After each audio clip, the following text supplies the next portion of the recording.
بسم اللہ الرحمن الرحیم۔ ویلکم ٹو عروج وائس سینٹر۔ تمام ویڈیو اپڈیٹس کے لیے میرے چینل کو سبسکرائب کیجیے اور اگر آپ کو میری کہانی اچھی لگتی ہے تو اس کو لائک اور شیئر کریں۔ عبرت۔ چاندنی رات کا اپنا ایک سحر ہوتا ہے، اس سے فائدہ اٹھاؤ، اس کو رومانس کی طرف لاؤ، ذیشان نے شہلا کو تقریباً جھاڑتے ہوئے کہا تھا۔ میری سمجھ میں تو کچھ نہیں آتا، وہ بالکل مٹی کا بت بن گیا ہے۔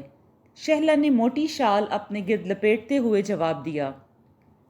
اور مٹی کا بت چونکہ اپنی جگہ بیٹھا رہتا ہے، چلتا پھرتا ہے، نہ کوئی مشکل کام کرتا ہے، اس لیے اس کے ٹوٹنے کا تو سوال ہی پیدا نہیں ہوتا۔ یہ مکالمہ دو پرانے پریمیوں شیلا اور ذیشان کے درمیان ہو رہا تھا۔ یہ وہی عالیشان کوٹھی تھی جہاں 1.5 برس پہلے 22 سالہ شہلا 78 سالہ میاں انوار کی دلہن بن کر آئی تھی۔ یہ وہی پرانا کھیل تھا جو ان گنت مرتبہ دہرایا جا چکا تھا اور دہرایا جاتا رہے گا۔ قریب المرگ دولت مند بوڑھے سے جوان خوبصورت لڑکی کی شادی، بوڑھے کی موت اور جوان لڑکی کے کروڑ پتی ہو جانے کی نہایت قوی امکانات۔ اس کھیل میں شیلا کے ساتھ اس کا محبوب ڈاکٹر ذیشان بھی شریک تھا۔ ڈاکٹر ذیشان ایک عام MBBS ڈاکٹر تھا اور آگے بڑھنے کے لیے ہاتھ پاؤں مار رہا تھا۔ آج کل اس نے میاں انوار کی کوٹھی کے پچھواڑے ہی ایک ملٹی سٹور بلڈنگ میں فلیٹ کرائے پر لے رکھا تھا۔ یوں وہ شہلا سے دور ہو کر بھی اس کے قریب تھا اور اس کے ایک پرانے کلاس فیلو کی حیثیت سے میاں انوار کے گھر آتا جاتا رہتا تھا۔ 1.5 سال پہلے جب شیلا اور میاں انوار کی شادی ہوئی تو میاں انوار کے 2 عدد بائی پاس ہو چکے تھے۔ دل کی حالت اچھی نہیں تھی۔ غالب امید یہی تھی کہ تیسرے بائی پاس کی نوبت نہیں آئے گی اور جناب 4-6 مہینے کے اندر ہی لڑک جائیں گے، لیکن پھر تیسری بار بائی پاس بھی ہو گیا تھا۔ اس بائی پاس کے بعد میاں انوار ایک دم بے حد محتاط ہو گئے تھے۔ ہر قسم کی بد پرہیزی یکسر ختم کر ڈالی تھی اور اس بد پرہیزی میں غالباً شہلا بھی شامل تھی۔ وہ اس کی طرف شاذ و نادر ہی توجہ دیتے تھے۔ شہلا اور ذیشان کی دلی خواہش تو یہی تھی کہ بڑے میاں جلد از جلد اپنا بوریا بستر گول کریں، لیکن وہ دونوں اس حوالے سے کوئی بھی غیر قانونی کام کرنے کے حق میں نہیں تھے۔ تیسرے بائی پاس کے بعد میاں انوار کی صحت جیسے سنبھل سی گئی تھی۔ شاید اس کی وجہ یہ بھی تھی کہ انہوں نے بے اعتدالیوں سے ہاتھ کھینچ لیا تھا۔ ذیشان کو یاد تھا شہلا اور میاں انوار کی شادی کو 8 ماہ گزرے تھے جب شہلا اور ذیشان کے درمیان پہلا سنجیدہ مکالمہ اسی کوٹھی میں اور اسی لان میں ہوا تھا۔ ذیشان نے کہا تھا، بڈھے کے لیے مشکلیں آسان کر دو، تم خود تو سبزی خور ہو لیکن وہ تو نہیں۔ جناب بہت مرغن سے مرغن کھانے کھاتے رہے ہیں، میں ان کی ساری ہسٹری بہت اچھی طرح سے جانتا ہوں، انہیں چنگا چوکھا کھلاؤ تاکہ بہتری کی صورت نکلے۔ شہلا نے کہا، توبہ کرو ذیشان، اب تو وہ چکنائی اور نمک وغیرہ کے قریب سے بھی نہیں گزرتا، پھونک پھونک کر قدم رکھتا ہے اور پھونک پھونک کر کھاتا پیتا ہے۔ پھر ایک مشورہ ذیشان نے دیا، ہر وقت اس کے سامنے بھیگی بلی نہ بنی رہا کرو، کچھ کلاسیکل قسم کی ٹینشن دو اس کو۔ تم عورتوں کے پاس روٹھنا اور آنسو بہانا بہت بڑے ہتھیار ہیں۔ گھر میں کوئی جنگ شنگ شروع کرو، ایسے ٹکے ہوئے مریضوں کے لیے ذہنی تناؤ مشکل کشا ثابت ہوتا ہے، لیکن وہ تو اس طرف آتا ہی نہیں۔ کئی دفعہ غصے میں پھٹ پڑی ہوں مگر چپ سادھے رہتا ہے، ہنس کر ٹال دیتا ہے، لگتا ہے جو کچھ ہمیں پتا ہے اسے بھی پتا ہے۔ کوئی 6 ماہ پہلے عید کے موقع پر شہلا نے ذیشان کے مشورے سے اپنے بڈھے کو ٹینشن دینے کی زبردست کوشش کی تھی۔ میاں انوار کا ایک درینہ ملازم تھا، نام تو اس کا کچھ اور ہی تھا مگر پتہ نہیں کیسے بنگالی پڑ گیا۔ دبلا پتلا سا شریف النفس نوجوان تھا، ڈرائیوری کر لیتا تھا اور کچن سنبھالنے والی صفیہ کا ہاتھ بھی بٹاتا تھا۔ میاں انوار اس پر بے حد بھروسہ کرتے تھے، اسے وہ ساری دعائیں ازبر تھیں جو دن میں کئی بار میاں انوار نے لینا ہوتی تھیں۔ ان کے علاوہ وہ ان کی بیشتر ضروریات کا دھیان رکھتا تھا۔ وہ گاؤں کے رہنے والا تھا۔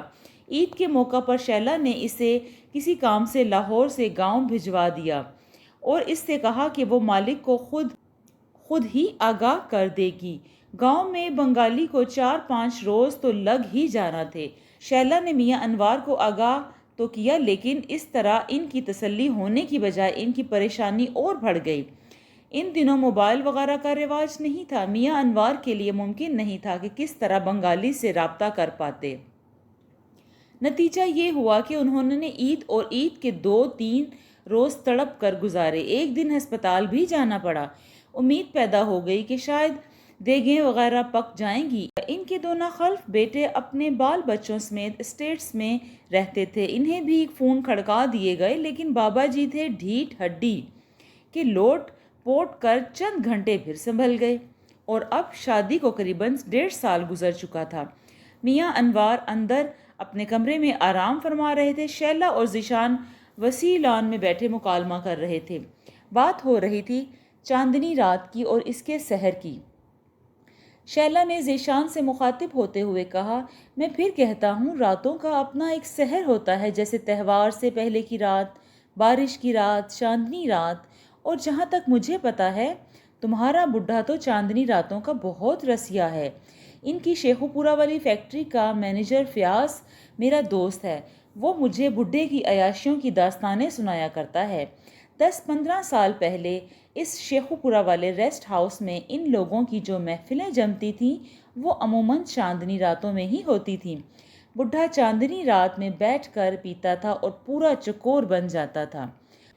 وہاں جو میوزک پلے ہوا کرتا تھا، اس میں اس طرح کے گانے بجتے تھے، اب کی بار پونم میں تو جو آئے گی ملنے، ہم نے یہ سوچ رکھا ہے، وغیرہ وغیرہ۔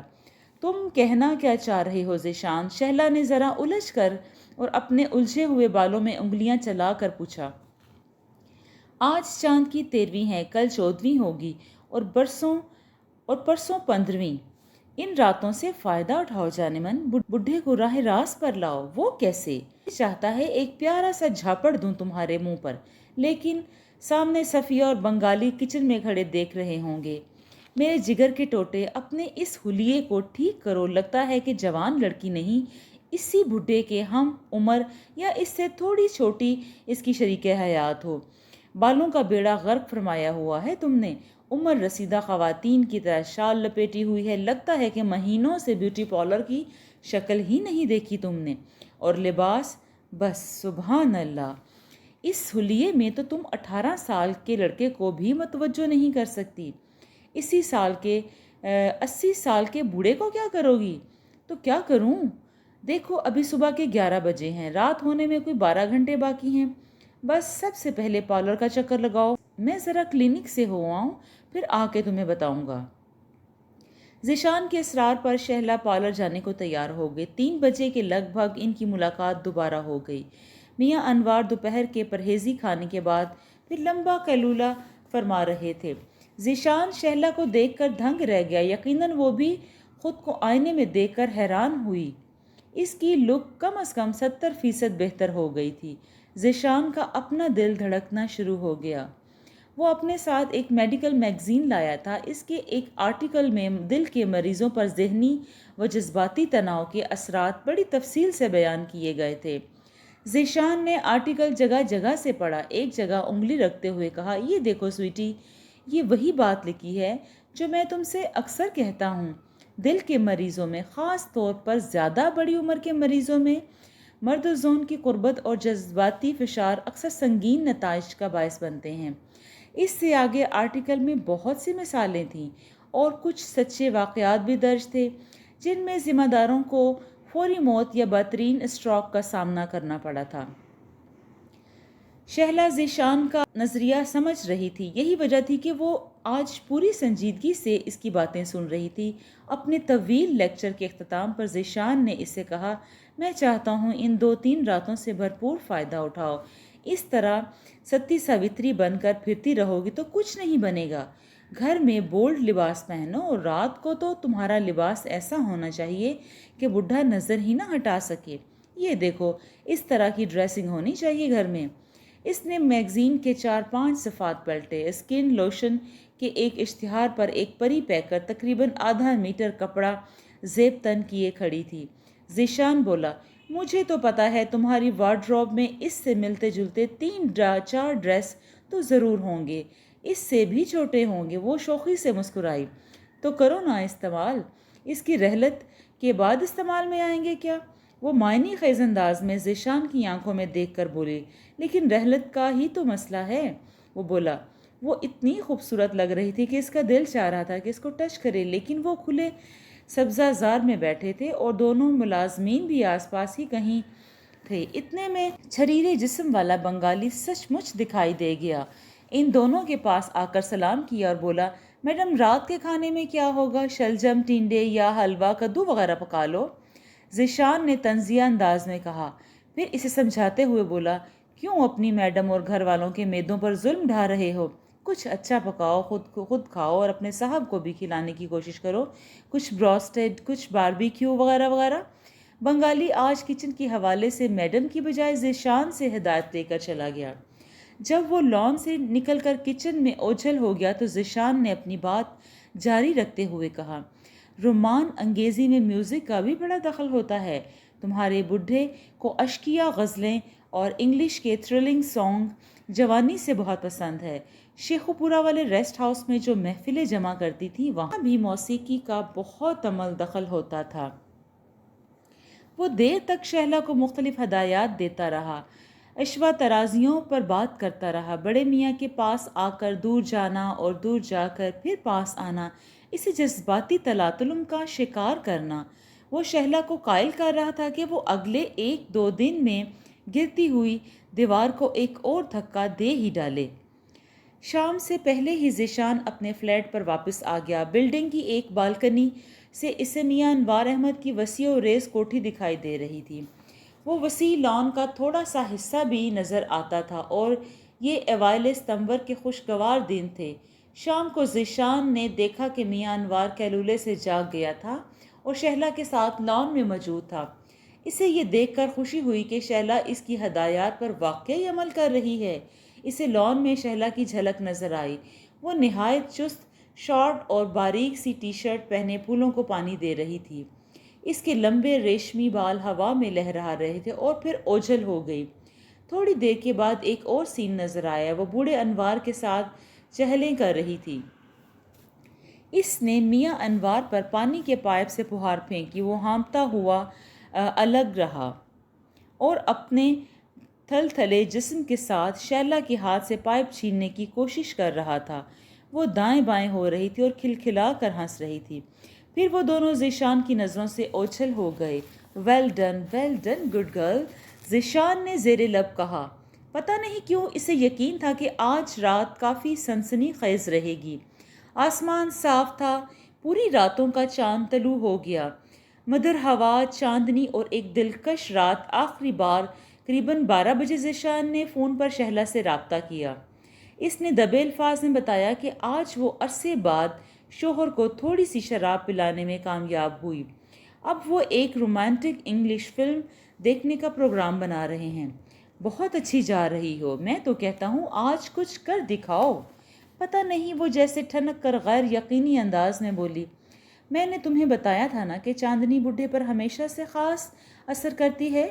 کھڑکیوں کے پردے ہٹا دو، اچھا سا میوزک لگاؤ، ماحول بناؤ۔ اچھا، وہ شاید ادھر ہی آ رہا ہے، شہلا نے کہا اور فون بند کر دیا۔ وہ تقریباً ساری ہی رات ذیشان کے سوتے جاگتے میں گزار دی۔ پوری رات کا چاند اپنے جلوے دکھاتا رہا۔ پتہ نہیں کیوں اس کا دل گواہی دینے لگا تھا کہ کوئی اچھی خبر ملے گی۔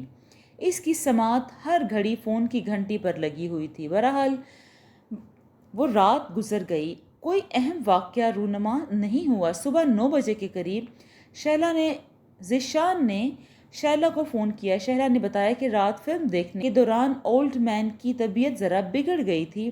بنگالی نے ڈاکٹر کو فون کیا اور ڈاکٹر کی ہدایات کے مطابق رات والی میڈیسن کی ڈوز میں تھوڑا سا اضافہ کیا۔ شاید اسی اضافے کی وجہ سے اولڈ مین جلدی سو گیا۔ دوا دینے کی ذمہ داری میاں انوار نے مکمل طور پر ملازم بنگالی کو ہی سونپ رکھی تھی۔ اگلی رات 14ویں کی تھی۔ آج آسمان بھی شفاف تھا، یوں محسوس ہوتا تھا چاند زمین پر اتر آیا ہے۔ رات 8 بجے کے قریب شہلا نے فون